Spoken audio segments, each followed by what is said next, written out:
Bismillahirrahmanirrahim. Assalamualaikum warahmatullahi wabarakatuh. Perkenalkan, nama saya Muhammad Abdullah Fakih. Di video kali ini saya akan membahas tentang perencanaan pembelajaran. Apa itu perencanaan pembelajaran? Baik, mari disimak, kita langsung saja ke materinya.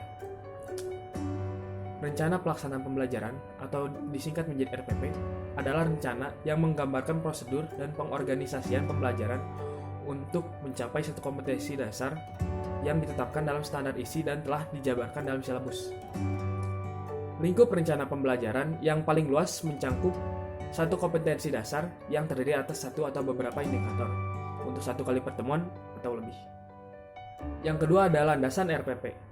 Landasan RPP adalah landasan yang berkaitan dengan standar proses yang mengisyaratkan bahwa guru diharapkan dapat mengembangkan perencanaan pembelajaran yang kemudian dipertegas lagi melalui Peraturan Materi Pendidikan Nasional atau Permendiknas Nomor 41 Tahun 2007 tentang standar proses yang antara lain mengatur tentang perencanaan proses pembelajaran yang mengisyaratkan bagi pendidik pada satuan pendidikan untuk mengembangkan rencana pelaksanaan pembelajaran atau RPP, khususnya pada jenjang pendidikan dasar dan menengah jalur formal, baik yang menempatkan sistem paket maupun sistem kredit semester atau SKL.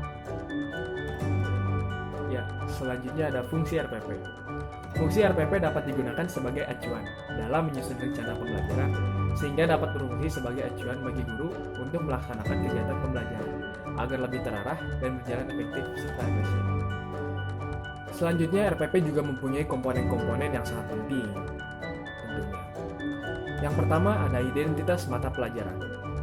Identitas mata pelajaran dibagi lagi menjadi 6. Yaitu yang pertama ada satuan pendidikan, kelas, semester, program studi, mata pelajaran, dan jumlah pertemuan. Dan yang kedua ada standar kompetensi.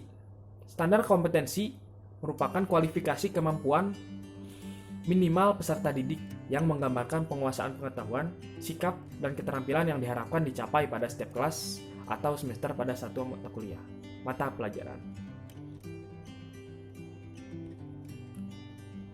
Jika tadi ada identitas mata pelajaran, sekarang selanjutnya ada standar kompetensi. Standar kompetensi. Standar kompetensi merupakan kualifikasi kemampuan minimal peserta didik yang menggambarkan penguasaan pengetahuan, sikap, dan keterampilan yang diharapkan dicapai pada setiap kelas atau semester pada suatu mata kuliah pelajaran. Lalu, yang ketiga, komponen dasar atau kompetensi dasar. Komponen dasar adalah sejumlah kemampuan yang harus dikuasai peserta didik dalam mata pelajaran tertentu sebagai rujukan penyusunan indikator kompetensi dalam suatu pelajaran. Yang keempat, ada indikator perencanaan kompetensi. Indikator perencanaan kompetensi adalah perilaku yang dapat diukur atau diobservasi. Itu untuk menunjukkan ketercapaian kompetensi dasar tertentu yang menjadi acuan penilaian mata pelajaran. Indikator pencapaian kompetensi dirumuskan dengan menggunakan kata kerja operasional yang dapat diamati dan diukur, yang mencakup pengetahuan, sikap, dan keterampilan. Dan yang kelima, tujuan pembelajaran. Itu tujuan yang menggambarkan proses dan hasil belajar yang diharapkan dicapai oleh peserta didik sesuai dengan kompetensi dasar. Itulah yang dinamakan dengan tujuan pembelajaran. Dan yang keenam, ada materi pembelajaran.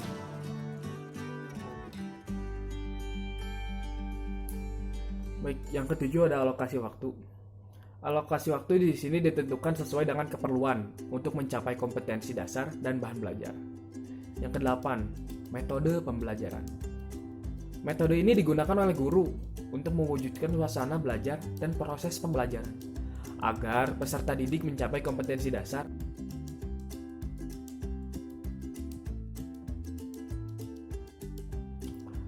Baik, selanjutnya yang kesembilan, ada juga kegiatan pembelajaran, yaitu kegiatan yang dilakukan guru dan siswa dalam berinteraksi dengan materi pembelajaran dan sumber belajar untuk mencapai kemampuan dasar. Yang ke-10 ada media pembelajaran. Media pembelajaran di sini berguna untuk meningkatkan pemahaman, pemaknaan dari suatu proses konsep serta kelancaran proses pembelajaran.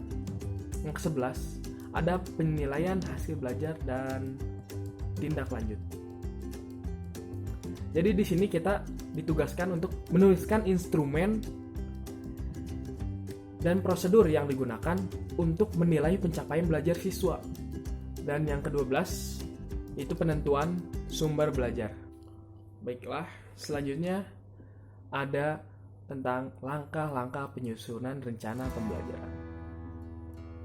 Yang pertama, mencantumkan identitas, yaitu terdiri dari nama sekolah, mata pelajaran, kelas, semester, standar, kompetensi dasar, indikator, dan alokasi waktu. Baiklah, selanjutnya ada langkah-langkah penyusunan rencana pembelajaran. Yang pertama, mencantumkan identitas, yaitu terdiri dari nama sekolah, mata pelajaran, kelas, semester, standar, kompetensi dasar, indikator, dan alokasi waktu. Adapun yang perlu diperhatikan ialah yang pertama, RPP boleh disusun untuk satu kompetensi dasar. Yang kedua, standar kompetensi dasar dan indikator dikutip dari silabus. Dan yang ketiga, indikator merupakan ciri perilaku atau bukti terukur yang dapat memberikan gambaran bahwa peserta didik telah mencapai kompetensi dasar. Lalu, penanda pencapaian kompetensi dasar yang ditandai oleh perubahan perilaku yang dapat diukur yang mencakup sikap, pengetahuan, dan keterampilan. Yang keempat ada alokasi waktu. Alokasi waktu yang diperhitungkan untuk pencapaian satu kompetensi dasar dinyatakan dalam jam pelajaran dan banyaknya pertemuan. Langkah selanjutnya adalah merumuskan tujuan pembelajaran. Yang ketiga, menentukan materi pembelajaran. Yang keempat, menentukan metode pembelajaran. Metode pembelajaran ini dibagi menjadi dua, yaitu pendekatan pembelajaran yang digunakan, misalnya pendekatan proses kontekstual, pembelajaran langsung, pemecahan masalah, dan sebagainya. Yang kedua ada metode-metode yang digunakan, misalnya ceramah, inquiry, observasi, tanya jawab, learning, dan sebagainya. Yang kelima, menetapkan kegiatan pembelajaran. Ya, baik, selanjutnya yang keenam ada memilih sumber belajar. Pemilihan sumber belajar mengacu pada perumusan yang ada dalam silabus yang dikembangkan. Sumber belajar mencakup sumber rujukan, lingkungan, media, nada sumber, alat, dan bahan. Yang kedelapan ada latihan membuat perencanaan pembelajaran. Seperti gambar yang ada di samping sini. Ya, bisa dilihat di sana. Jadi dalam tabel itu tertera jelas ya. Terlihat jelasnya di samping peta kompetensi mata pelajaran IPS yang meliputi nama sekolah, mata pelajaran, kelas atau semester. Yang di dalam tabelnya berisikan standar kompetensi dasar, indikator pencapaian kompetensi, dan alokasi waktu. Silabus adalah acuan pembelajaran berupa identitas, standar kompetensi dasar, materi pokok, pengalaman belajar, indikator, penilaian, alokasi waktu, sumber belajar, dan alat. RPP adalah penjabaran acuan pembelajaran, identitas, standar kompetensi dasar, indikator, tujuan materi, alokasi waktu. Sekian dan terima kasih yang bisa saya sampaikan. Wabillahi taufiq wal hidayah. Wassalamualaikum warahmatullahi wabarakatuh.